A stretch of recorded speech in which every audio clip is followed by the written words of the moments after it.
Hi guys, welcome back to the Improvement Season podcast. It is me, Steve Hall, and on the other end is Pascal Floor, as always. And we've also got All Might in the background. We've got Gogeta, and I actually can't make out the other two. Oh man, Steve, you still have a lot of work to do when it comes to anime. I know I do. People never ask me for anime recommendation. They are always asking you for recommendations. I don't get asked that often, to be honest. Actually, on anime, I just started Dr. Stone yesterday. I'm like 2 or 3 episodes in. I tried that out. And what do you think? I mean, you're probably similar to me with these things. Whenever, I don't know, shows or cartoons like reference science, there's just something in me that's like, like a little nerd that's like, oh, nice. Like I'm learning at the same time as enjoying a show. So yeah. I'm not enough in to have a true judgment to it. Like any anime, there's like silly aspects where I'm just like, man, that's stupid. But yeah. The thing is, sometimes you need to find the right time for the right anime. Because I had it a couple of times already where I started to watch an anime, and then I stopped it several times actually before I then gave it a true go. And then I was often quite happy that I pushed through with it. And Dr. Stone was one of those where I started and never really got through the end. And I know that the new season has just been released. Yeah, that's what I saw. But yeah, I never really, I don't know, it never really caught me, to be honest. Yeah, this is like some of the listeners, if they're, again, a shonen anime, I don't know if you've watched Black Clover. I did. You have? Yeah. I'm struggling with it, Pascal. Like I don't know how many episodes I'm in, like 25, and I'm like, there's some pretty cool characters. So Yami is, of course, a freaking dope. I don't know if you've got to him already. I don't know their names well enough. I haven't watched it in about 2 weeks. so the Magic King, he's pretty cool, I think. Also, his ability and skill is pretty amazing. And then also Yami. But in itself, also this one, I watched it actually the entire show through because I always thought like there must be something here that I'm not getting or missing and haven't watched yet. So I made it all the way through and I wasn't really hooked and stoked about it, to be honest. Yeah, it's the reason. Well, obviously, it's people have said it's similar to like Naruto, and so I was like, or better even than Naruto without the fillers. And I was like, oh, okay, cool. Like I'll give it a go. It's definitely not on the same level for me. And then I just heard him because I listen to anime music often when I train, and the kid, I don't even know his name. Like the main character has no magic. He's shouting all the time in these songs, and it's kind of motivating, but it's almost too much within the actual anime at the moment. So we'll see. No. But once again, I have it with some of the shows where I just start watching them. Doesn't really catch me, and then I will get to it at a later point. And sometimes it then hooks me, and sometimes it doesn't. And then I'm just most of the time not even watching it. Sometimes animes hit me like, I don't know if you do like a hip hinge or actually any exercise where in the moment it's like you don't know if it's like the SFR is that good, but then you stop and you wait and you're like, whoa, now I feel it in that muscle like afterwards, or maybe even the next day, like your hamstrings are sore or whatever. And that's Hunter x Hunter definitely did that to me, and so did Attack on Titan, and like my favorite ones. Like in the moment I'm watching them, I'm like, oh, these are good, but then afterwards I'm like reflecting about them and I'm like, oh damn, I love that anime. You know what I think about Attack on Titan, so and Hunter x Hunter is also, so those two probably in my top 3. So yeah. I haven't watched enough to have like a good top 3, but I'm making it. I mean, there are so many different genres anyway. Yeah. So many people just know shonen, but there are so many good other genres as well. Yeah. And it's worth exploring those, but it's not for most people, to be honest. I can see why shonen is so popular amongst the vast majority of people, and the other genres aren't. Yeah. So yeah, I'm not expecting that most of the listeners are actually then watching other genres, and if they do, they don't really like those. Because I guess Attack on Titan isn't like an official, it's kind of a shonen, but not exactly, like it's a bit of a weird one. And then Death Note is one I've heard that I want to watch that I don't know if that's a shonen. I don't think it really is. No, it isn't. Yeah. It's kind of like, I totally forgot about it. It also has a specific name. It's kind of dark drama kind of ones. Okay. So this is where then Berserk is coming into play. Yes. Then Monster, for example. Then also Death Note, where it's kind of very, very cruel and harsh, actually.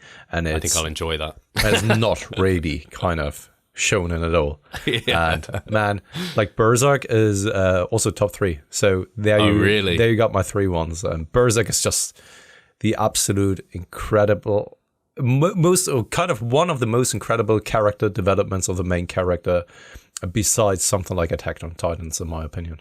Like Guts is just like, he's insane. He's the anti-hero. He's going through so much like rough shit, and the man. But we never really see more of it because the writer passed away, like I think a year or 2 years ago. So that's unfortunate.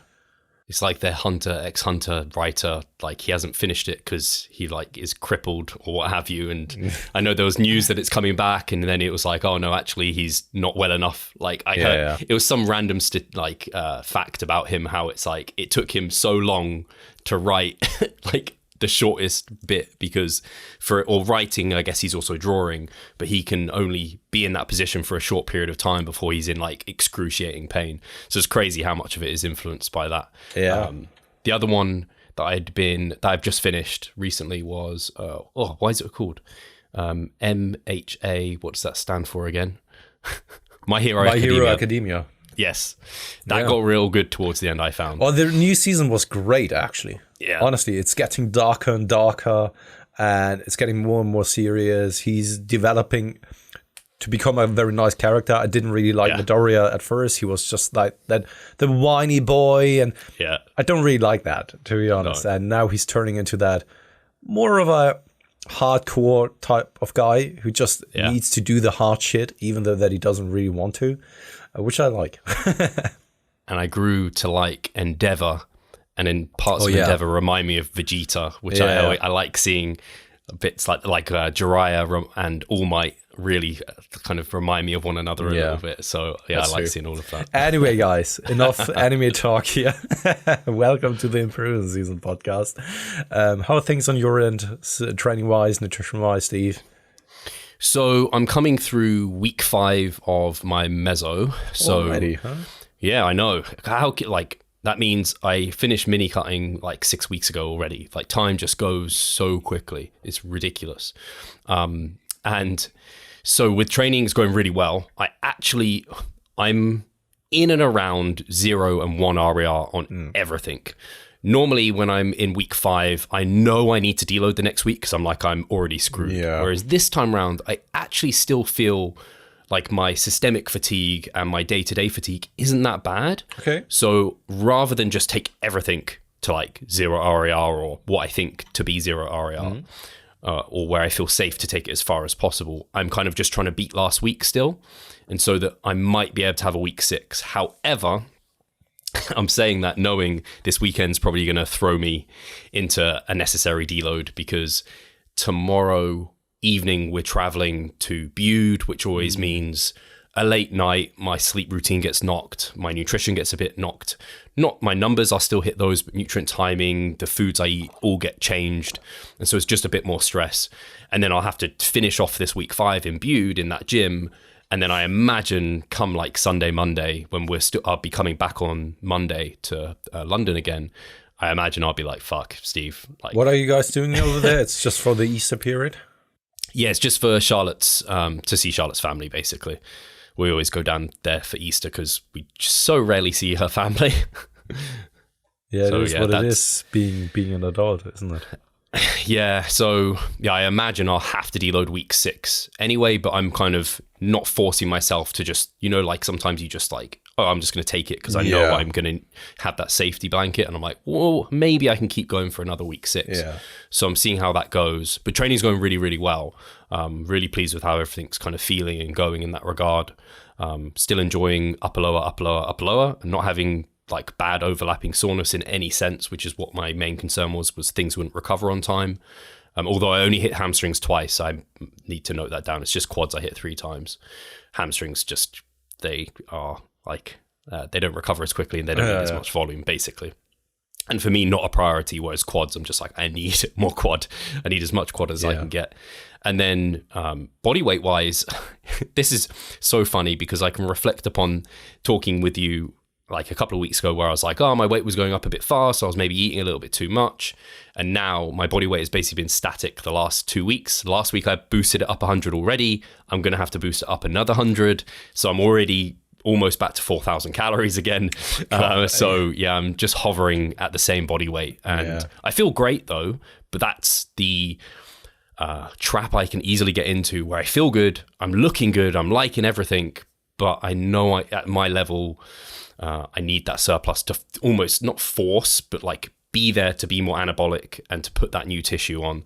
So yeah, I'm probably gonna have to put my food up a little bit, but yeah, good things all around, to be honest. Yeah, no, it sounds great. I mean, sounds like you're in a momentum or can ride the momentum at the moment, which is something that is great.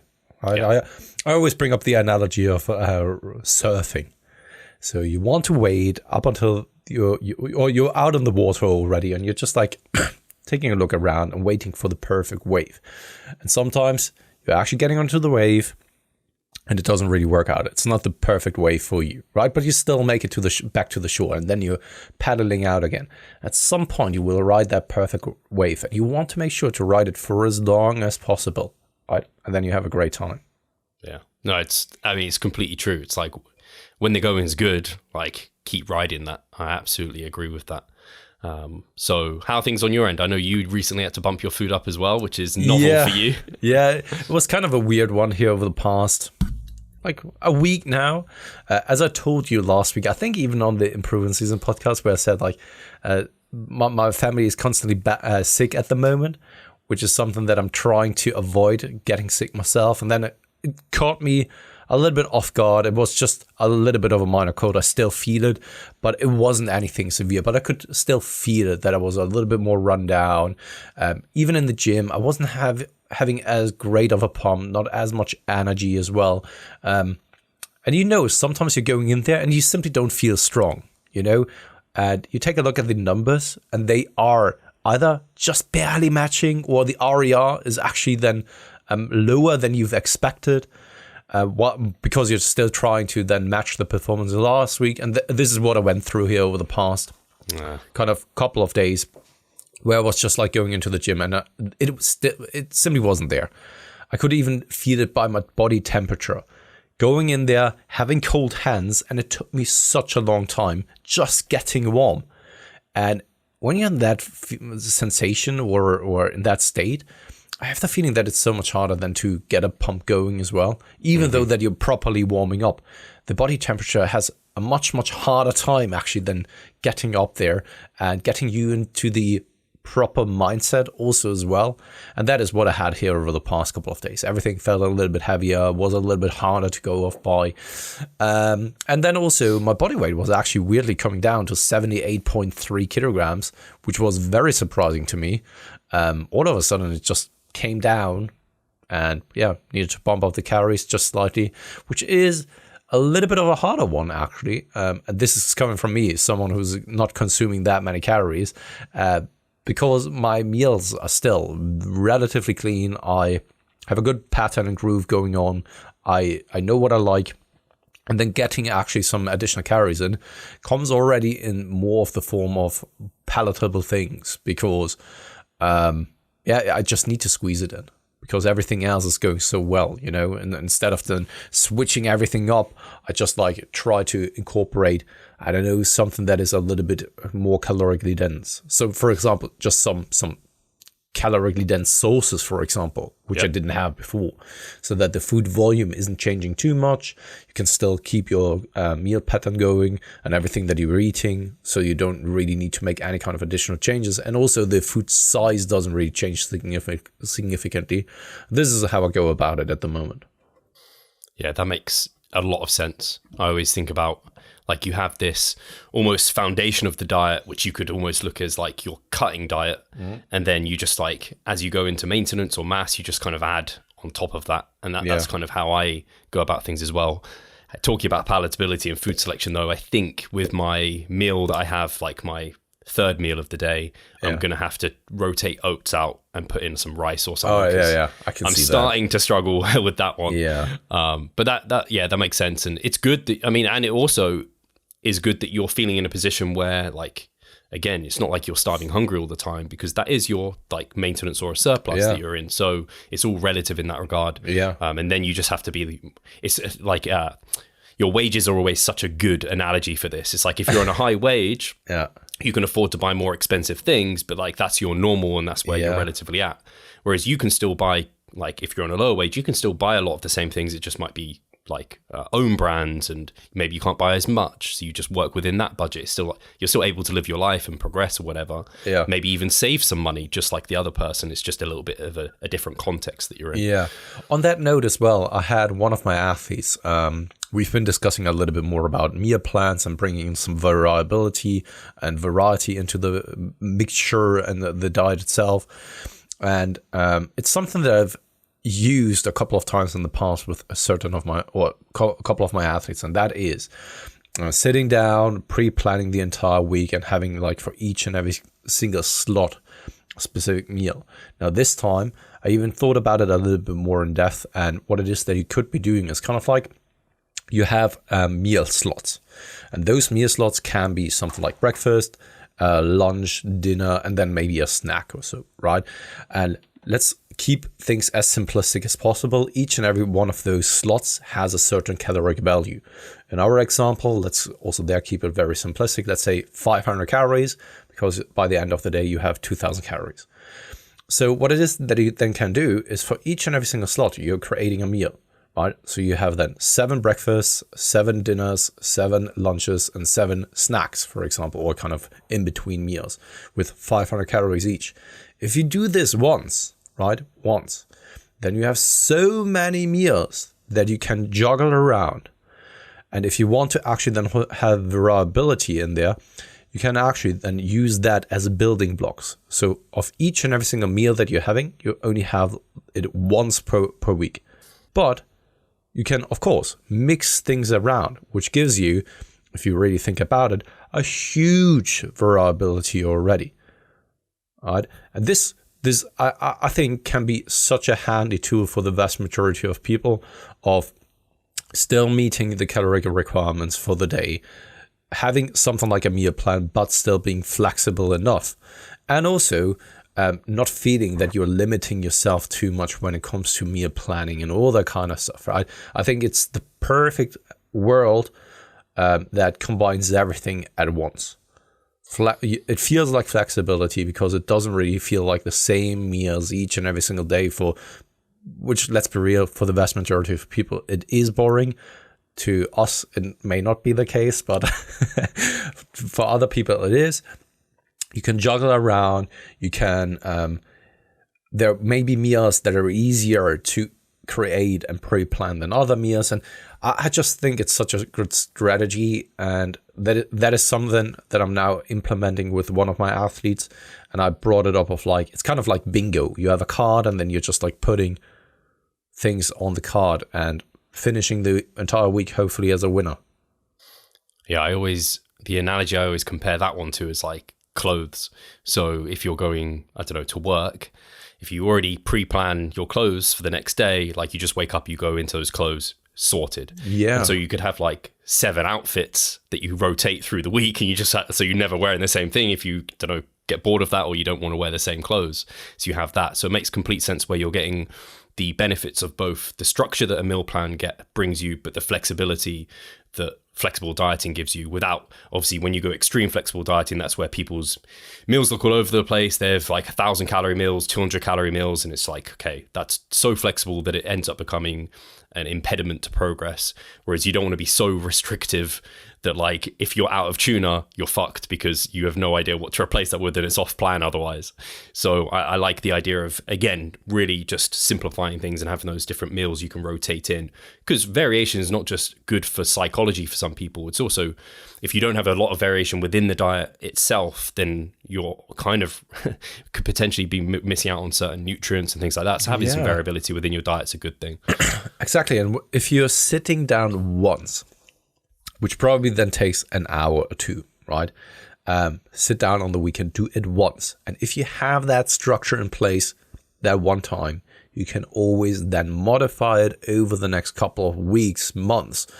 And by that, even create more variability as well. And that way, in the end, if you really think about it, you only are required to put in the work and effort once, and then it's there.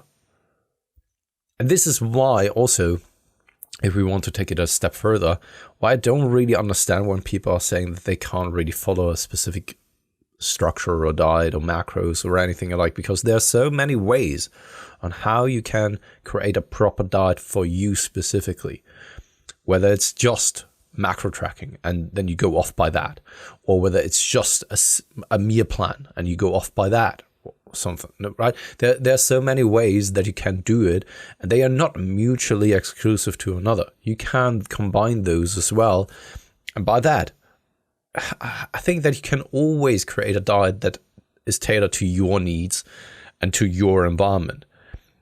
And if it's not, then often it may be because there are a few exceptions, which is all right, and or it's really not high up on your priority list.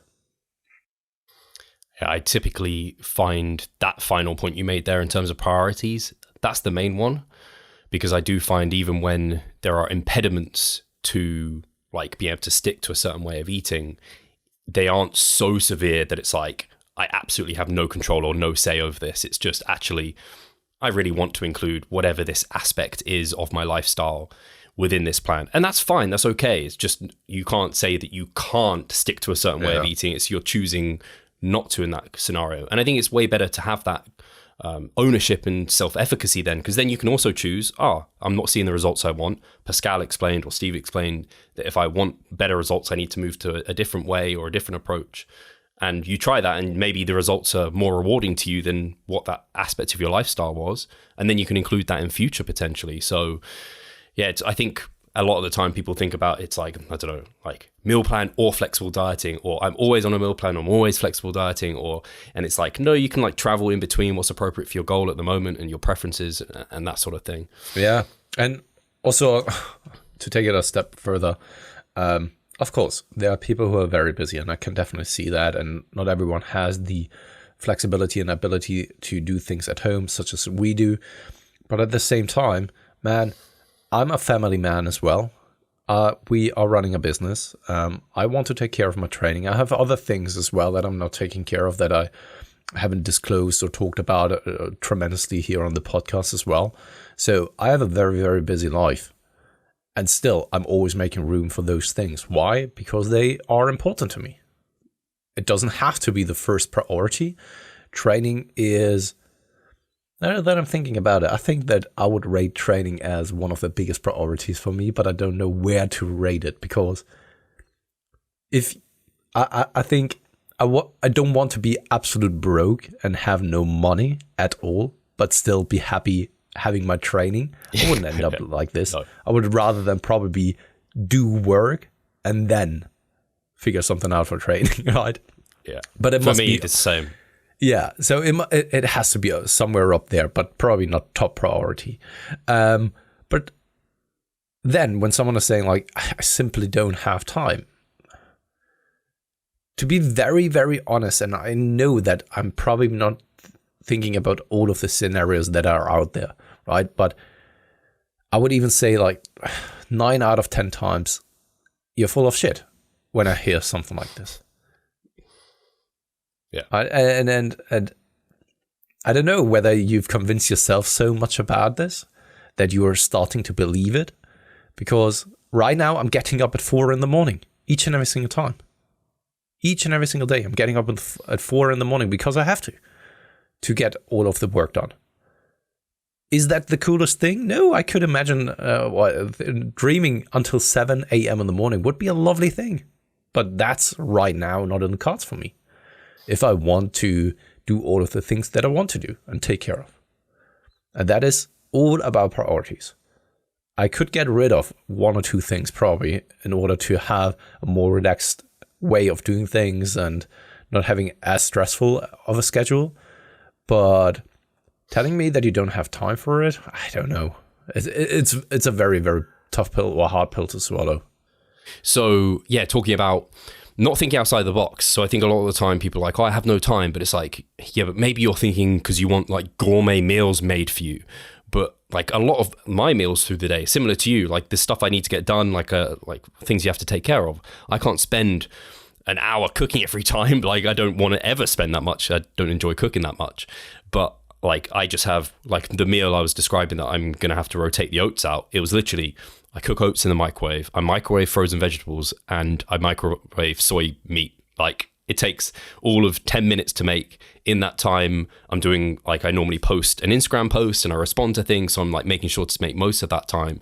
But it's just thinking about little things outside the box. So it's like, could you take a tin of tuna, some oats to work with protein powder, and maybe if there's a freezer at work, you can have some frozen berries and frozen like veggies in there. Or maybe there's a Subway across the road. That isn't the worst option when dieting or massing. You can have like just a salad with like protein on top, or you can have like a foot long, what have you. Or even now there's meal prep companies that like basically you can just tell them everything you want. And again, not everyone has the finances for that, but maybe someone does where they really want to make a change. It's like, well, maybe a meal prep company can literally make every one of your meals, and that might work for you too. So I think there's just so many convenient options to get the job done now that it's like, it's a struggle for me to see it as a good excuse to say I don't have time. 9 times out of 10, there's always exceptions to the rule. Exactly. I mean, I can already hear the comment from someone saying like, yeah, but I am... Absolutely, I get that. You are the exception, you know? But I think that your points are very valid. And also the examples were great because just before we went onto the podcast, I had my lunch for today, and it was rice leftovers from yesterday evening. So just like pure rice with then some microwaved carrots and also tuna, a can of tuna just over than the rice. Delicious, at least for me personally. I don't know whether it is. No sauce. Soy sauce, actually. Soy sauce. Okay, actually, no, I can see that being nice. That tastes amazing, to be honest. Yep. Like, if you want, you can even have a gourmet feast, at least, once again, in my opinion, with minimum time invested. Yeah, I think I uploaded that video of like, I can't remember what it was. Basically, the meal I described where it's frozen veggies, like I put in some like soy meat and then like I boiled some water for some egg noodles. And it was such a joke of a meal, like this is my gourmet eating. But I mean, if you have a tasty sauce, it turns meals into something tasty a lot of the time. And then, of course, I can already hear people saying, okay, but what about training? I don't have time commuting to the gym. It takes like in total probably then 2-3 hours for some people. I can hear that. But you got a home, right? And if you're not living in just a Harry Potter bedroom underneath the staircase, I would very much assume that you have a little bit space available. And if you really are that short on time and you really have a higher priority of getting some work done, then you can probably already get some work done at home. Will it be the most productive training sessions of your life? Probably not. But as we all know, after the COVID period, you can basically get a lot of work done at home and do enough to at least see some progress. It does, again, just require thinking outside the box a little bit, like a lot of people did in COVID. And also getting a little bit inconvenient at times, having a little bit inconvenience at times and getting uncomfortable. Because, of course, training from at home, if you have had the experience of training at a very great gym facility, isn't the coolest and greatest. But then it's once again going back to what it is that we are asking of, has it a high priority for you? And is it important for you? And if the answer is yes, and I don't see you doing the work, then you're either lying right now, or I have to ask the question, what the fuck are you even doing? Do you not see the progress you would like? Are you sick of writing your own programs? Or perhaps you need some accountability in order to stick with a plan? Then it's time to start working with us. We at Revive Stronger offer a truly personalized coaching service. You'll get more than just an email with some macros or random cookie cutter program. With Revive Stronger, you will be the center of our attention. You will receive your own fully individualized training protocol alongside a customized nutritional strategy. We created the coaching around your needs, wants, personal preferences, and your own unique lifestyle. Every single week, we delve into your program in order to make appropriate adjustments so that we get the most out of your time and the best possible outcome. We help both female and male athletes to seriously change their body composition by adding more muscle mass and decreasing fat tissue. No matter if you're a competitive bodybuilder or just want to look better, if you need help with your progress and taking your physique to the next level, our coaching is for you. It's time to make a change. Sign up today and let's revive stronger. Yeah, I think people often put barriers in their own mind. Again, like the gourmet meals, or they have like, oh, I have to be training 6 times a week, or I have to be doing straight sets and train every muscle group. It's like, no, if you can get to the gym, like you said, maybe you do some sessions from home, you can get to the gym on the weekends, you can combine that somehow. You maybe use like myo sets more often, maybe supersetting antagonistic supersets. Like you can get productive work done. You just need to think about it a little bit. And this is where where good coaches come in and they troubleshoot and find what can we do in your given situation. I have a good story, Steve, and I don't want to bore you guys with the entire details about it, but the grandfather of my wife. Yes, I'm bringing up my wife again. Sorry for that. Hot blonde. The hot blonde one. He is now over 90 years old, so a pretty old dude already, and he went through the Second World War as well, right? And it's incredible to listen to his stories because he's still kind of relatively fresh. He is already slower with everything, but he can still like talk.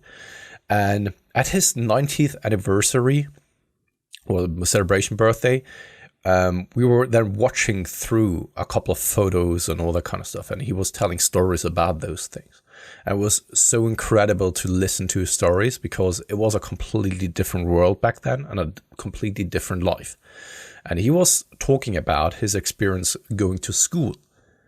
Each and every single day, he had to walk through a forest, independent of whether it was summertime, spring, fall, or winter time, 10 kilometers through a forest, back and forth, right, on a daily basis, only to go to school. And we are complaining about things such as, I don't know, I don't find time for the gym. And that now old fella needed to walk each and every single day for years. That entire way to school. It is a hike. But I think these kind of stories are more common amongst the older generation because we didn't really have that infrastructure in place. We didn't have those convenient things in place in certain areas and in certain aspects of life in general, right? And we are here complaining about our privileges and all that kind of stuff, and that we don't really find the time for half an hour or an hour for a workout or so. And that's why I have a very hard time buying that. You can bring up a good point there where it's like you actually, again, people have in their head, it's not a productive workout unless it's 60 minutes or something. It's like, actually, half an hour, you can get a shitload done in half an hour even. It's just kind of prioritizing the right things. Can I add something? Because I've recently seen a statistic of, I don't know whether it was kids or adolescents, how much time they are spending on average on social media. And it was crazy. It was mind-blowing. It's kind of like more than a working day for the vast majority of people. So over 8 hours on a daily basis on social media combined. Wow. Yeah. And that is probably because they're constantly on their phone, just scrolling through and having it running open, right? And just keeping that statistic in mind, I'm not saying that the vast majority of our listeners are wasting 8 hours on social media or on their phone, but you can easily check how much time it is that you're spending on your phone. And if you are spending more than an hour or 2 hours on your phone on a daily basis, which is then and you're not really just having the phone for your work because, I don't know, you're an influencer or so. This is then maybe the exception. I'm also there having to ask, like, what is it that you're doing? That time, that hour or 2 hours or 3 hours that you are now spending on the phone, scrolling through Instagram, do you really need to do it? I'm still, shocked by 10 kilometers, so 20 kilometers. 10 kilometers once a day. One way. No, it wasn't the way. Oh my God. Yeah, right, yeah. Okay, so I'm blown by that. And then even 5 would be a lot. And then 8 hours, Jesus. And they're at school as well. How are they even managing that? That's like, they get home from school and they're constantly on it, and before school constantly on it, and then lunch and breaks. It must be I don't something know. like this.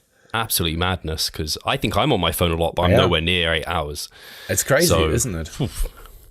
But definitely, and I can so much remember that name because it was also there stated, like, it's more than most adults work. It's kind of like a full-time job. Yeah. On a daily basis. It's crazy. And I mean, social media influences just our life so much. Like when I come to my phone, that WhatsApp, emails, and so like Instagram are the things I'm checking. And most of the time, there isn't much on my email or WhatsApp all the time to respond to. And then it is social media. Didn't you check that at one point? I think that I remember that at some point you checked it and you said something about kind of 4 hours that you were on social media or something? I'm typically between 3 to 4 on Instagram, I think. Yeah, a day. I wouldn't say I'm an influencer. I do try and spend my time on there productively, but it is I wouldn't need to spend that much time on there if I had other priorities and I needed to take time away. I could definitely trim it. But those 3 to 4 hours, does it feel like you're spending that 3 to 4 hours there? No, because like imagine and compare it to something like sitting down and watching a 3 or 4 hour movie. No, nowhere near, because most of the time it's not like I'm consciously just sat like at my desk on my phone. It's more like at the gym between sets or walking Ada or on the toilet or whatever. So it accumulates very easily though. That's the thing. But yeah, it's not like I'm sat in front of like a piece of work and or a movie like you said. Yeah. So and that's why it's probably accumulating that quickly. Yeah.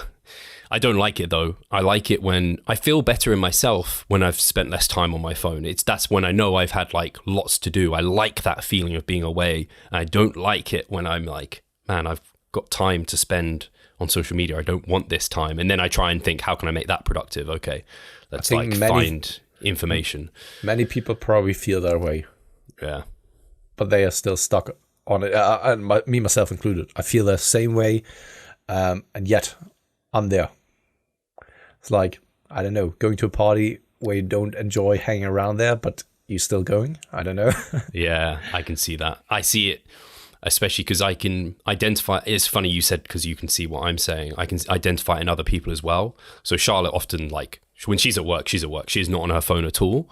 But then because she hasn't been on her phone at all in the day, when she gets home, when I'm like, I don't want to be anywhere near my phone, she's on her phone and she's going through all like Instagram and stuff. I'm like, fuck, don't do that. I want to be like with you. And she's like, yeah, but I haven't checked the things I want to check because I haven't been on my phone all day like you, which I can understand. It's crazy to realize how much of an important role that smartphone has taken on in our entire lives.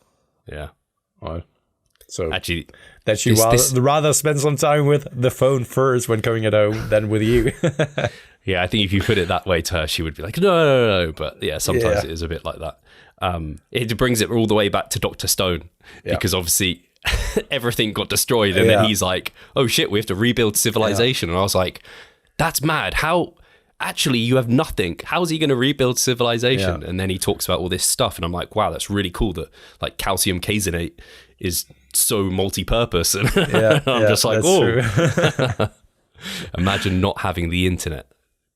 Mind blown. Like, how would I find anything out about anything?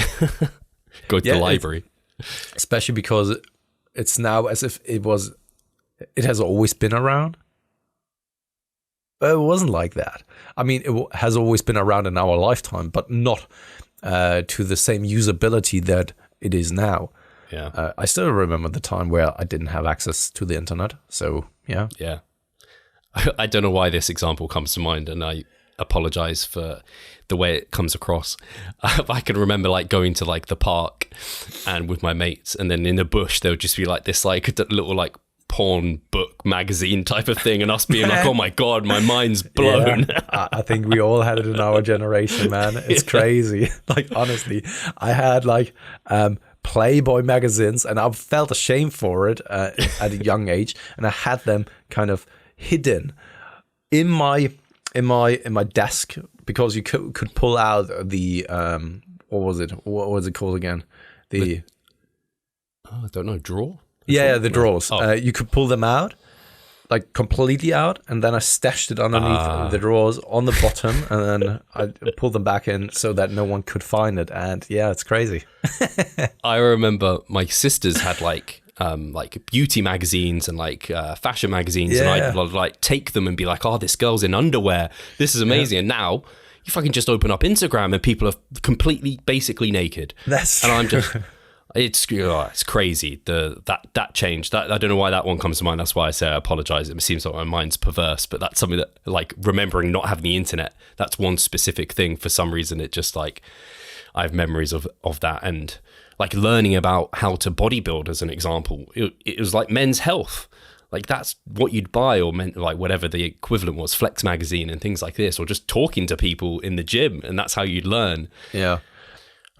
Anything else? We have only 5. Well, actually, no, because you had a Kaio moment. That's true. We might have a bit more time. That's true. But I don't really have anything else, to be honest. Yeah, I'm trying to rack my brains now. What happened in my life recently? No, I can't really think of. I don't know if this is of interest, but I'm going to say it anyway. So my step count, as people might know, has always been relatively high. Commute to the gym, I walk Ada multiple times of the day, and my step count on average, like on just a normal working day, is 13 to 14,000. I wanted a new watch because my Fitbit doesn't charge well at all, and it runs out of battery super quick, and it was pissing me off. I did not want an Apple Watch. I don't want something high tech. I just wanted like something that looked like a watch and actually was maybe even a little bit like looked like a normal watch. So I got one, which is this one here. You can't really see it. Oh, that's cool. Yeah. Just like a, what's the name? It's called Withings. So no one buy it because I got to be cool and have the only watch like this. But anyway, no, everyone can. It only gives me, it does like heart rate and shit like this, but mostly just steps and time, and that's all I want it for. But this watch reports my steps 20% less than the Fitbit. All right. And so I went in, I did a bit of research. Fitbits apparently overestimate on average. Yeah. This actually says less than my phone says, but it's quite close to what my phone says, but it's more on my wrist. But anyway, it just reminded me that like these sort of tools that we're using, like you're not using them as I don't care if it says 10, 12, 20. I just care that I can use that data to then say, okay, I'm going to push my steps up, or I'm going to pull them back down, or that sort of way. So I just say it because even like sometimes it's funny that it can influence you where I'm like, oh man, I've done that many steps. Like on the day, this weekend, I did like 25,000 steps according to this watch. I was like, man, I would have done a lot of steps according to my Fitbit. Would that have influenced my behavior at all? I don't know. Like maybe I'd have been like, oh, I need to eat a bit more, or I Do you still remember, like it must have been 2016 when he was called Dr. Joe, did a lot of research around smart watches and fitness trackers in particularly about heart rate monitoring and also the accuracy of step counts. And he found that each and every one of those devices did such a poor job in reporting those things. And there was too much of a discrepancy to even call them or make use of those devices for health markers. Especially he was criticizing then in his study that people with heart issues couldn't rely on those tools because there was so much of a discrepancy that this could actually have very much detrimental outcomes to their health. Right, so I could very much see that it has possibly improved a little bit, but at the same time, I wouldn't also be surprised if it's kind of still having the same discrepancy. That's why I don't want it for anything but like a measure of steps that I can then maybe push up, or I don't know, I can't push it down, but like when I'm dieting, I can at least make sure it's hitting a certain number, and that's fine. because as long as it's consistently inaccurate, that's all right with me. But Absolutely. then that's why I didn't want all the fancy features that like an Apple Watch and like, I don't know, I'm already on my phone enough. Now people are on their Apple Watches like Steve, all the time. this is how I have it with nearly everything in my life. So as you may know, I've talked about it. Back 2 years ago, we were already supposed to actually get a new car because our car is like garbage. Like honestly, it's rotten piece of shit. That it's just like, you know, the Flintstones kind of cars, you know, they are better than ours. I can say that. Anyway, we were supposed to actually get a new car like 2 years ago, and then COVID happened, and that's why we then got out of the contract because it was just so much delayed. And now we're finally getting a new car. And for me personally, the car just needs to do a good enough job. It needs to bring me from A to B in a convenient manner. That's it, right? And I went to that car dealer, and he had me booked in for like 2 hours of a test ride. I came back like 25 minutes later, and he was asking me like, "Wow, that was fast. Didn't you like the car?" I said like, "No, I tested it, and I mean, it's a car. It's a car. Well, what am I supposed to say here, right?" And he said like, yeah, we are probably not going to reinvent the wheel and all that kind of, no pun intended, right? But that's the thing, right? I'm not willing to pay a lot of money for those kind of small gadgets and additional extras that you're actually never going to use anyway. I want a car where I put my foot on the gas pedal. It is decently quiet enough. Fuel consumption is enough, right? Or decent as well. And it transports me from A to B in a safe manner. That's all I need. And for this, I don't really see why I should pay a tremendous amount of money. I already have a hard time now spending money on a new car because it's not a completely new car, but I don't really like spending money for something like this, to be honest. It's just a fucking car. Shit.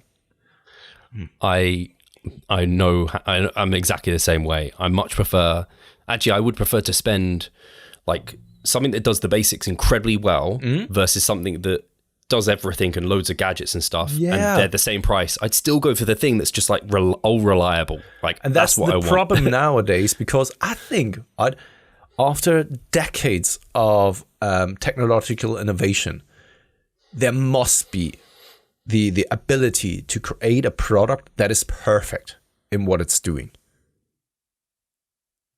But of course, that's not how a manufacturer would produce a product, because otherwise, why would anyone ever buy a product afterwards again? You know, because I think it should be possible to create the perfect car for the vast majority of people, that they are not then needing or wanting to spend money on a new car in 5-10 years from now. But of course, that is not what in the interest of the manufacturer. So it's a kind of a dilemma. Yeah.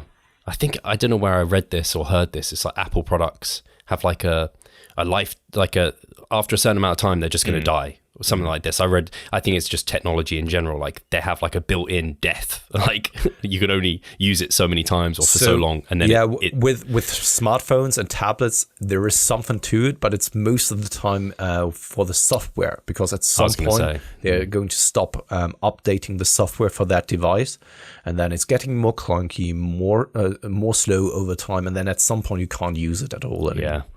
That's like I have an iPad, which I barely used years ago. And then I was like, oh man, I could actually use this as like, I don't know, it could be useful somehow. And then I tried to use it and it was just like software update. Oh, you can't update. And I was like, what apps can I get? Oh, none of them work on this flipping iPad anymore. Caio is barking again. So I'm going to end the show. Yeah, I'm going to end the show now very quickly here. Thank you very much for listening, guys. Hit the like, hit the subscribe, hit the follow. I don't know, whatever you want. Hit everything that you're seeing inside. Follow us over on Instagram. Leave a comment in the comment section below. And thank you very much for tuning in, listening to our anime chat, and listening to... I can't even recall what it is that we've talked about, card chat and all that kind of stuff. Training. So, I guess I'll speak to you guys next week. Cheers, guys.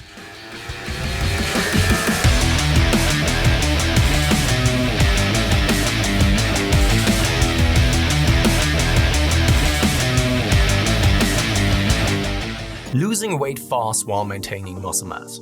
Sounds too good to be true, doesn't it? It isn't though, it's reality and we know how to do it, and we will help you achieve this. The Minicut Movement is an 8-week fat loss program to make you lose a huge chunk of fat while maintaining muscle mass at the same time. We will support you from the beginning to the end so that you see the results you would like to and come out of it much stronger. You'll receive a fully automated spreadsheet that is based on your nutritional needs. You can choose between 6 different male and female training templates. Over 30 videos will guide you through each and every single step of the Minicut so that you're getting the most out of your journey and that you always know what to do. But the best thing is that you can start whenever you want. The Minicut Movement is open 24/7.